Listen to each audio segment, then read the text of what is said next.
Холодильник bo'lsin idealidan, butkasi buzilmay kelganidan so'raganmidingiz?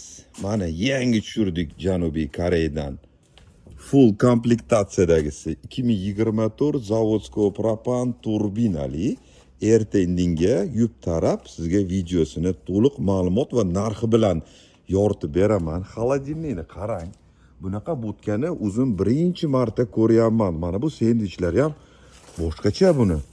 Hozir ko'ramiz. Mana bu gaykachalar hali o'rnamagan, buni o'rnatib yub taraf qo'yamiz. Hozir yengil istoriya bu. Butka buzilmay kirgan, konteyner haydab olib kirilgan, haydab olib chiqilgan. Cho'tki sovutadi. Qarang, sensorlar ham to'rttadan. Bu tomonda eshiklargacha bor, podnoshkalar bor. Hozir kalit yo'q buni. Salon ko'rsata olmayman. Buni qarang, ichini umuman yuqortilmagan azizlar. Idealni. Холодильник Koreyada juda ham qimmat. Kamiga bunaqa holatdagisi o'ta qimmat. Kimga bartovolarga ehtiyoj bo'lsa, keng assortimentda bartovolarimiz ham bor. Birato'la nomingizga chiqadi. Videoga like bosib qo'ying. Shunaqa butkani qidirib yurganlar juda ham ko'p. Bugun erta obzori bo'ladi. Mana haqiqiy olovi keldi refni.